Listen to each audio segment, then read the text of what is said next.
आप सभी को सादा नमो बुद्धाय जय भीम। मैं 5वें लेसन का तीसरा पार्ट पढ़ने जा रही हूँ। इंद्र के परामर्श पर कंदर्प कामदेव परम सुंदरी अप्सराओं रंभा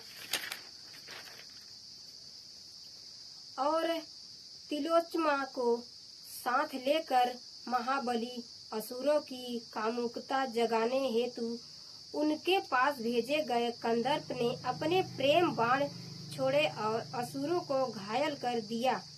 वे युग सुंदरियों के जाल में फंसकर मोहित हो गए और तपस्या भंग कर दी। इन सुंदरियों के साथ उन्होंने 5000 वर्ष बिताए। फिर उन्हें ध्यान आया कि कामुकता के कारण उनकी अमरता की आशा पर पानी फिर गया है। उनको संदेह हुआ कि यह जाल इंद्र की मिली भगत से ही बिछाया गया है। इसीलिए स्वर्ग के मोह में उन्होंने फिर पूजा आरंभ कर दी। उन्होंने अपने शरीर में मांस काट कर शिव को आहुति चढ़ानी शुरू कर दी। 1000 वर्ष तक यह क्रम जारी रखा, जब तक कि वे कंकाल न बन गए। शिव प्रकट हुए और उन्हें वरदान दिया कि वे देवताओं से भी बढ़कर बलशाली होंगे।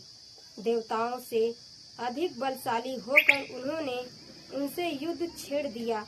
दोनों पक्षों में घमासान संघर्ष के पश्चात असुर विजयी रहे। जब इंद्र और अन्य देवताओं की स्थिति दयनीय हो गई तो उन्होंने ब्रह्मा और विष्णु की सहायता मांगी। दोनों ने उन्हें शिव के पास भेज दिया। शिव ने कहा कि वे कुछ करने में असमर्थ नहीं हैं। उन्हें याद दिलाया गया कि इसके कारण तो वही हैं। उन्हीं के वरदान के फलस्वरूप वे बर्बाद हो रहे हैं। तब शिव ने उन्हें देवी दुर्गा की तपस्या करने की सलाह दी। उन्होंने ऐसा ही किया। कुछ समय पश्चात देवी प्रकट हुई और उन्हें वर दिया।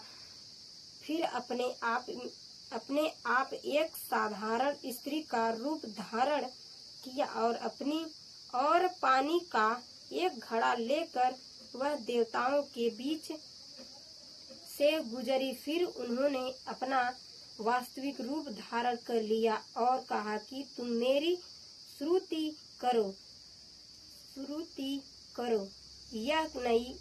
यह नई देवी हिमालय पर्वत पर गई, जहाँ शुभ निशुभ के 2 दूत चंडमुंड रहते थे।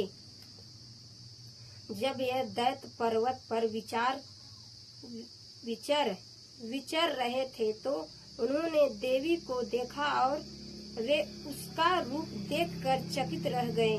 उन्होंने अपने स्वामी गण से इसका वर्णन किया और देवी को प्राप्त करने के लिए उकसाया, चाहे उन्हें अपनी सारी निधियां भी न्यौछावर क्यों न करनी पड़े, जो उन्होंने स्वर्ग के देवताओं से लूटी है। शुंभ ने देवी के पास सुग्रीव को संदेहवाहक के रूप में भेजा कि वह कहे कि तीनों लोकों का सुख उनके प्रसाद में है। जो भेंट कभी देवताओं को चढ़ाई जाती थी, अब उसे चढ़ाई जा रही है। देवी ने कहा, प्रस्ताव बहुत ठीक है, परंतु उन्होंने यह संकल्प किया है कि वह उसी से विवाह रचाएगी जो उसे युद्ध में जीतेगा और उसका मार्गमर्दन करेगा। सुग्रीव निसफल लौटना नहीं चाहता था। उसने देवी से हामी भरवाने के लिए गरज कर कहा, क्या वह उसके स्वामी को जानती है, जिसके समक्ष विश्व का कोई व्यक्ति नहीं निकट सकता, चाहे वह देवता हो, दैत्य हो अथवा मनुष्य हो। तब क्या एक स्त्री होकर वह इस प्रस्ताव को ठुकराने का दुस्साहस कर सकती है?